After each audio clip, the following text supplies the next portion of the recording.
Welcome to Northlandia, a place to bring your curiosity because here you'll find curiosities. I'm Wyatt Buckner with the Duluth News Tribune, and I will be your guide as we discover the unique and fascinating stories here in the Northland. Here we celebrate the region's distinctive people, places, and history. In this episode, we explore Merv Griffin's Ode to Duluth, Christmas City. Let's venture forth into Northlandia. Here to help us usher in the Christmas season just a little bit earlier here in Northlandia is arts and entertainment reporter Jay Gabler. Jay, welcome back. Good to be back, Wyatt. I've got a question for you right off the top. So you used to work at KBJR, right? Well, you're outing me here, but all right, yes, I did work there for several years. So did my wife. So having worked there for several years, could you say, and I don't know the answer to this question, so I'm genuinely curious to know, could you say what the BJR stands for in the call sign? No. That's definitely never been a subject. I couldn't tell you for any of the stations I've worked at what the call signs stand for. The answer is Bob J. Rich. And I'll leave it there for now. We'll get into the whole story, but we'll find out why the station is named for Bob J. Rich. I have to bring that to like old coworkers that are still at the station, see if they even know. I honestly would be surprised if they know. Yeah. I assumed it was just random, but yeah, makes total sense once you realize. So Jay, getting ahead of myself. Yeah. So obviously, Jay, at the moment here, it's middle of November. Why are we talking about this now? Like, why? If it feels to most listeners maybe aren't from our region, this might seem a little premature to be talking about Christmas. I know the Halloween lovers out there are already like stakes in the air because Christmas continues to encroach sooner and sooner onto Halloween. I went shopping like the day after Halloween. There was already Christmas stuff up everywhere. So yeah, no, that's true. And I'm a guy who I love Christmas music, but I won't start it until December 1st. So I don't want to jump the gun. I want to let Thanksgiving have that time to breathe. That said, you cannot be a reporter in Duluth and just not think about Christmas until December 1st because Christmas season in Duluth starts very firmly the Friday before Thanksgiving, and that is not at all accidental. That is when the Christmas City of the North Parade makes its way down Superior Street. And as we learn in this story, the fact that is an early date for a Christmas parade is entirely the point. That is why that date was chosen. Mm-hmm. And so bringing it back to the main subject, the song itself, what is the song, for those who don't know, Christmas City, and where can people find it? So we're talking about the song Christmas City. This is a peppy little ditty recorded and released in 1962, performed by Merv Griffin and written by a guy named Don Peterson, who's originally from Hibbing. You can hear it on record. It has been released as a single with another B-sides, another Christmas song about Duluth, written and performed by the same duo, Don Peterson and Merv Griffin, although the B-side is a duet. Anyway, the 45s obviously are long out of print, but you can find them, I learned, via Discogs, which is the sort of record collectors trading site. It helps you connect with people who have what you're looking for and vice versa. And they're not crazy. It's between $20 and $30, which I feel like a lot of Duluth record collectors might want to spring for that just to say they have a copy of Christmas City. That said, if you don't have a record player, you don't want to try to find a 45, you can find it on YouTube. Or, of course, you can watch KBJR during the Christmas City of the North Parade, the whole reason this song even exists. And for those who don't know, like myself, I feel like I'm famous on this podcast, a little musically inept in terms of the knowledge base. Who was Merv Griffin? Yeah, even I had to do a little research here. I mean, I knew offhand who Merv Griffin was, but I couldn't have given you much of a bio. And I will say, congratulations to you out there listening to the podcast, because I feel like this is going to be one where there's going to be a lot of bonus information that we're going to get into the podcast. I didn't even get into the written feature. For example, this little biography of Merv Griffin, but I'll keep it tight. American entertainment personality, born in 1925, died in 2007. He first became known through his singing career way back in the 1940s, World War II era. Then he started transitioning to movies in the 1950s, eventually landed on TV. Now, singing was not the biggest part of Merv Griffin's career as it would later unfold in all its glory.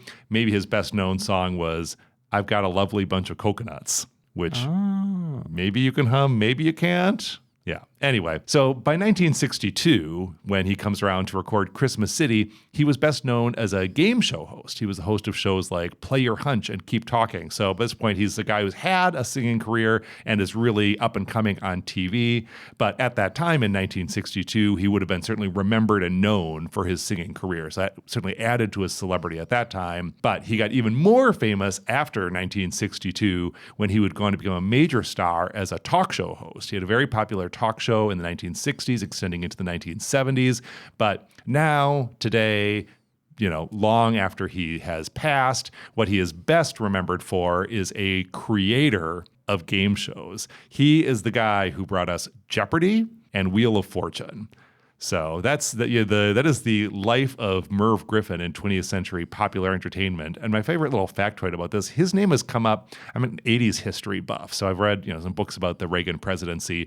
And Nancy Reagan, when she was first lady, would love, and I'm sure otherwise, love to talk on the phone. She was on the phone with her friends all the time. And one of her favorite people to call was Merv Griffin. She and Merv were tight to the end, and they would. I love to think of Nancy Reagan just curled up at the White House, just chatting away with her friend Merv Griffin. And, did Duluth ever come up in those conversations?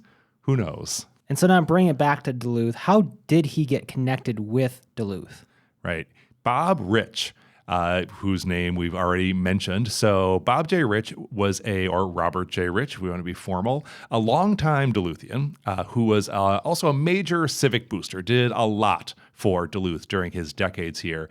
Best known locally as longtime manager of WDSM, which was the station that became KBJR when Bob Rich bought the station after the owners had to sell it in the 70s. So he was manager of that station and in that role. And remember, this is pretty early in the history of television. We're talking 50s, 60s, 70s.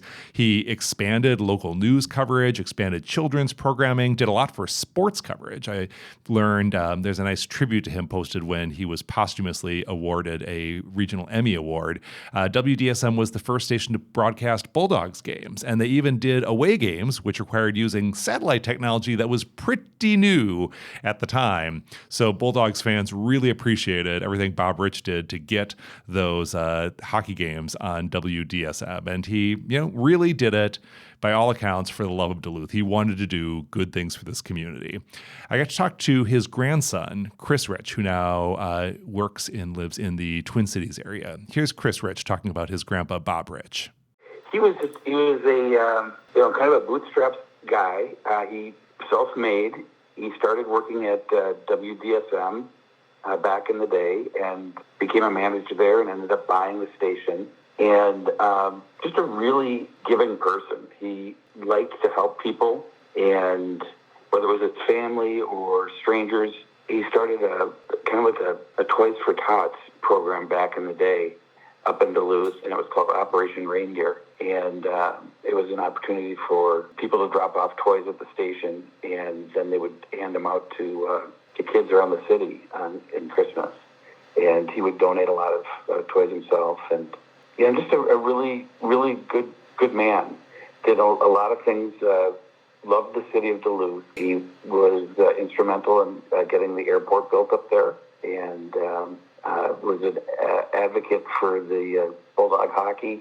Took the UMD hockey team to play the Russians back in the 1980s. And I just did kind of philanthropic things like that. Was a really neat man. So clearly a really nice guy who did a lot for his family and for Duluth. Merv Griffin. So it's Bob Rich who makes the Merv Griffin connection, and Chris Rich couldn't be 100% sure how his grandfather and Merv Griffin were connected, but suppose that probably what happened is Bob Rich was active in the TV industry, not just here in Duluth, but nationally, was participating in the industry and would travel out to New York in that capacity. And so the family guesses that he probably connected with Merv Griffin when he was out in New York on industry business. He was the chair of an event called Duluth Day in 1962, and probably is the guy who got Merv Griffin to come and be the big celebrity speaker at that event. It was held down at the Kluwer Public Marine Terminal down on the harbor, and essentially was meant to be a booster event for Duluth as what was then a new world port. The St. Lawrence Seaway had only opened a few years before, so it was, still a very big deal that Duluth was getting ocean-going vessels, and this was promoting that.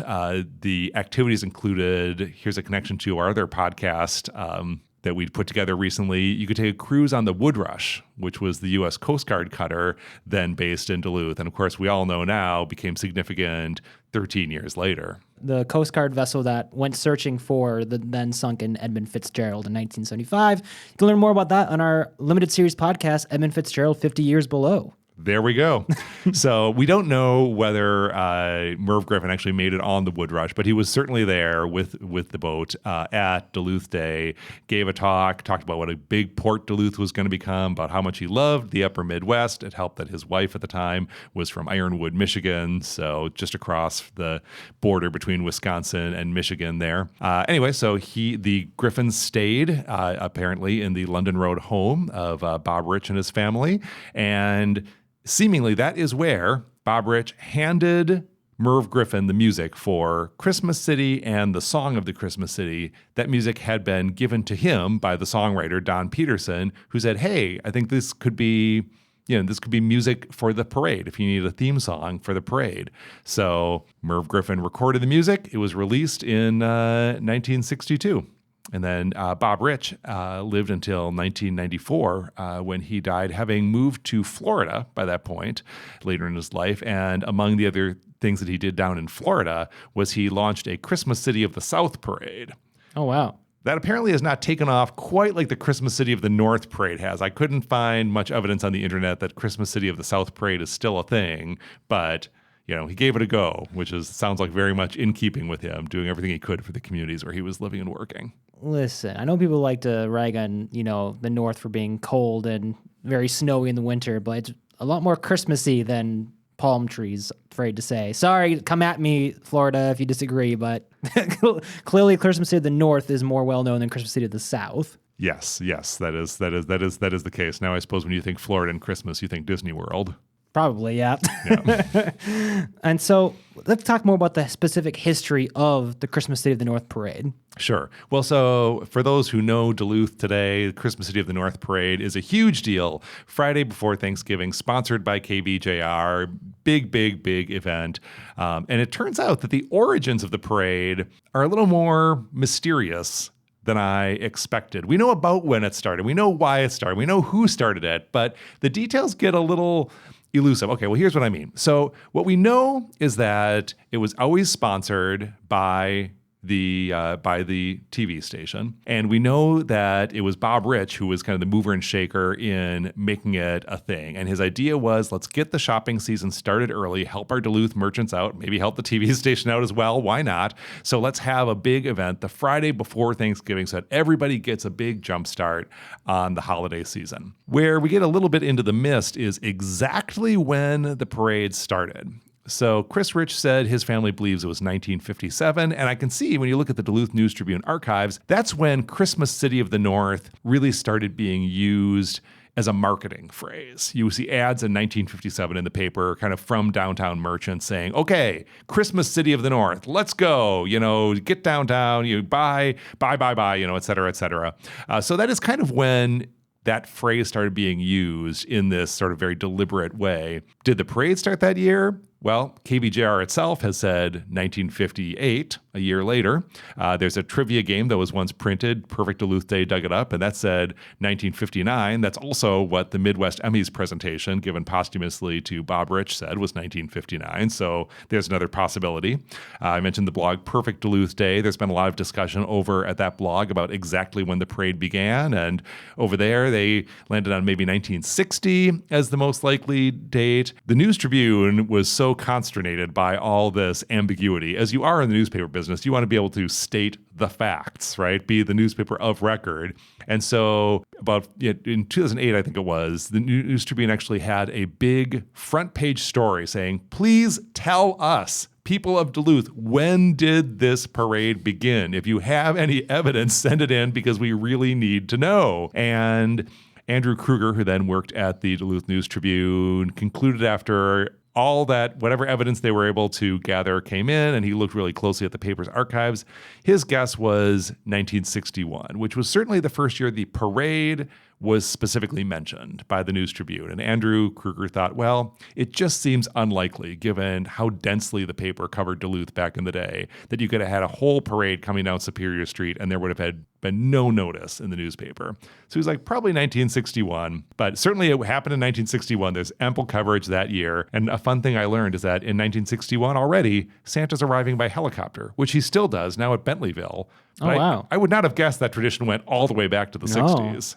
Yeah. So Santa coming to Duluth by helicopter has been a thing, which is all the more impressive given that there are certainly plenty of helicopters coming and going from Duluth with the medical district and all of that. But this can't be a great place to fly helicopters. I imagine the winds coming off the lake make it a little dicey. Well, especially also by downtown, too, because you got the building and the updrafts from those neighboring buildings, too, as well as coming off of the lake. Yeah, I don't know. I mean, you would think I would have gone with the sleigh if I was Santa, but maybe the big guy wanted to do something special for Duluth, and why wouldn't you? So helicopter it is. Yeah, and I feel like it's one of those things where once you do it once, you can't not keep doing it. Wasn't a tradition's established, you just got to keep doing it. It's certainly the way in Duluth. Yeah. And the end of the story is that Christmas City of the North Parade, still a huge success to this day. I certainly have memories from when I was a kid in the 80s. My dad worked in the Providence building on Superior Street, and it was just so cool as kids to go and watch the parade. And because our dad worked downtown, he could let us into the building to warm up, in the lobby when we got too cold. So really, really great memories. What about you, Wyatt? I don't have any specific memories there. I've had to work it a few times being at the station and such. Have you brought your son yet? Yes, yeah. The very first opportunity, we got him down there. Yeah, last year, and I'm sure we'll go back again this year. Mm-hmm. And they even had it during the COVID era too. Granted, they didn't have it open to the public during that year. That was one of the years that I was working there, so it was a whole just televised. That was a strange year, but there's always been one. Yeah. It was actually. Here's a fun fact that it's not actually. Certainly the facts behind it are not fun, but in the sense that here's it's a curious fact that people, there's a little confusion about. So lore has it that the Christmas City of the North Parade has only been canceled once in 1963 because of the then very recent assassination of President John F. Kennedy. The truth there is that it did not happen as scheduled. However, it did in fact happen in 1963. They just pushed it back a week. So there's been a parade every year. It just was rescheduled that year due to the national mourning. That kind of makes sense. That's interesting. Yeah. So now transitioning away from the parade, now back to the song. Right. Did the song take off right away? Seemingly no, in the sense that, and my main source here, to be clear, is the DNT archives. I'm sure that, KBJR has some archives as well that could maybe shed some more light on the life of the song. They, after all, do own the song. Certainly, it's always been part of the parade. That was the whole reason it was commissioned, and I would imagine it's been played on TV every year. But I was curious to see that not until the mid-'70s do you see mention of the song alone in the News Tribune. And that it then comes up because the library, the Duluth Public Library, was at that point compiling a book of songs about Duluth. And so it comes out, okay, of course, we have to put Christmas City, the Merv Griffin song in there, or at least the song sung by Merv Griffin. And this is all the more curious to me because as researching this article, I searched our archives for mentions of Merv Griffin. And let me tell you, there are a lot. Merv Griffin was coming up all the time in the Duluth, Minnesota newspaper in the 1960s and 1970s, but only in 1962 when he came here for that event, and then later in association with the song, was it a Duluth-specific context? There's a lot of TV listings. His show was on TV all the time, and then he was always coming up in like the syndicated celebrity gossip columns in astrology. It's like, oh, you might have the same sign as Merv Griffin. When he got divorced, that was a thing. That made the newspaper, and then readers are writing in, is Merv Griffin still single? Is he available? So there was a lot going, certainly Merv Griffin was known to DNT readers, but the fact that he's saying the song, I don't know if people didn't quite realize it or if it had been forgotten or whatever, but eventually, starting at least by the mid-1970s, the song starts to gain some recognition as a thing in and of itself, separate from the parade. And Merv Griffin's association with the song starts to become all the more interesting. And fast forward to 2007, by the time Merv Griffin dies that year, there's a front page headline in the Duluth News Tribune saying Christmas City singer dies. So Duluth knew the importance of Merv Griffin by 2007. But yeah, it took a little while, it seems, for the city to get there. And now I feel like anytime someone mentions the parade, chances are just about even that they're also going to throw in a mention of the song. And if you mention the song, you got to mention Merv Griffin. So now it's a huge part of Duluth's Christmas lore, but it does seem it took a while to achieve that status. Here's Chris Rich talking about his family's connection to the parade and the legacy of the parade. I do have a picture actually taken of my grandfather the day before he died. And he sold the station in the 1980s. He sold KVJR to a company out of New York. And he kept his house on London Road and the cabin up at Two Harbors. But he moved down south to Vero Beach, and he bought a TV station down there, and he started a Christmas City of the South parade. And so this was the first day of the day before, or actually the day of the parade, and then he died the day after. Wow. But yeah, that's the one photo I have handy. But no other memorabilia or anything like that. The parade founder or the parade people did honor him just a couple years ago. So we had the whole family, all the grandkids, and only a couple of the uncles could make it, but are his sons. But yeah, we were the grand marshals for the parade a couple years ago. Oh, nice. And that was really cool. It was really, really neat. And yeah, it's just a great thing. And, Duluth is such an awesome town, and the people there it's just a great community, and we love that it still continues on and is so, such a big part of everybody's holiday season. So is there any other lasting connection between Merv Griffin and Duluth? Yes, and there are a couple of connections between Merv Griffin and Duluth that have only fairly recently surfaced. The big one recently was surfaced by, again, to give credit where credit's due, the blog Perfect Duluth Day. They found a podcast episode recently came out. It's a podcast about music. They're highlighting the music of Jeopardy, and they're talking about the history of Jeopardy and highlight the fact that, as has been well known and mentioned, the gimmick of Jeopardy was actually invented by Merv Griffin's wife, that they were talking about game show ideas. And she said, okay, well, quiz shows have been done, but what if you turn the tables and you provide the answer and then the contestant gives the question? And they found this AP interview that Merv Griffin gave in the mid-1960s where he tells the story of his wife coming up with that idea and says, yeah, we were having that conversation on the plane back from Duluth to New York. It's like, oh my gosh. So there we go. So if Merv Griffin had not come to Duluth, maybe he and his wife would not have had that conversation that would have led to one of the most famous game shows of all time being invented. Wonder what is about Duluth that would have prompted that conversation. I'm guessing they were just killing time on the airplane. Probably. But another fun fact, this actually is a fun fact, not quite as dark as the last one. So this came up when Merv Griffin died, an email surfaced, and it was written about in the News Tribune on our editorial page at the time. Merv Griffin apparently wrote an email to Connie LeMay, the editor of Lake Superior magazine, talking about his experiences in Duluth and saying, oh yeah, great memories of Duluth and recording that song. And he says, I actually came back to Duluth after that because his son, Tony Griffin, is an actor in the movie Iron Will. So when that movie was being filmed in Duluth in 1983, Merv Griffin came back to Duluth to visit the set with his son. What do you know? What do you know? Yeah. So, yeah, the ties between Merv Griffin and Duluth, I will say, probably considerably deeper than between Duluth and any other random celebrity who was not born here, did not live here, not famous for anything to do with here. Merv Griffin definitely touched Duluth and was touched by Duluth. And we are all still touched by his Merry song. And by the way, I'll give a shout out.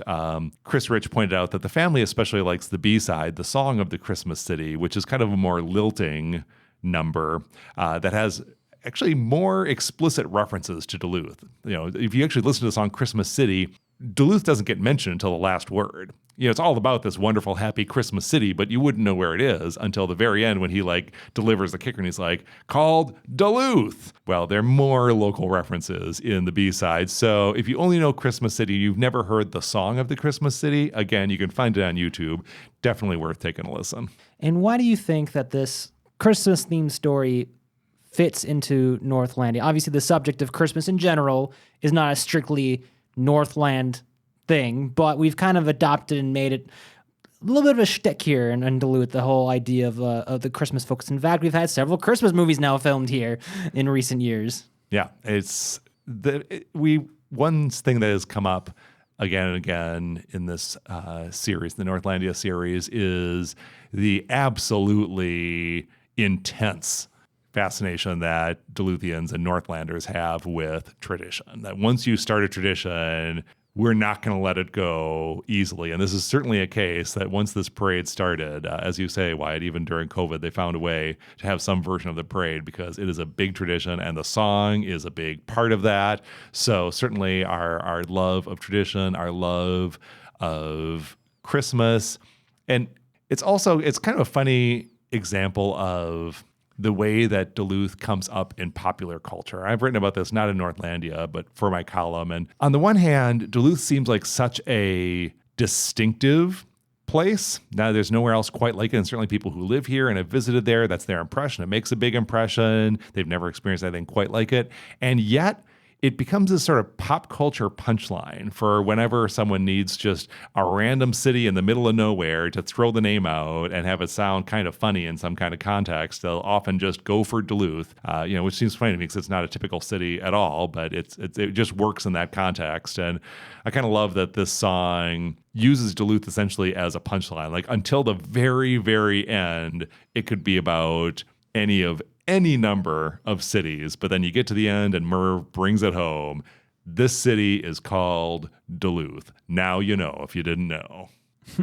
All right, Jay, I think we'll wrap up there. Thank you so much for joining us today and helping kick us off into the Christmas season. If you were already in it, hopefully you are now, getting ready for Christmas. Yes. Merry Christmas to all and all, 40 shopping nights? 40 good shopping nights until Santa arrives? Something like that. We'll even have another episode before. Yeah. All right. But get that Christmas shopping in now. That's what Merv would want you to do. That's true. All right. Thanks, Jay. Thanks, Wyatt. And thank you for joining us on this venture into Northlandia. To read the article for this week's column, visit DuluthNewsTribune.com/topic/Northlandia. If you enjoyed this podcast and would like to support us, consider becoming a subscriber to the Duluth News Tribune at DuluthNewsTribune.com/subscribe. Join us again next time and discover the extraordinary stories that you just might miss around the right place at the right time, ready to step off the beaten path in the rush to return, here in Northlandia.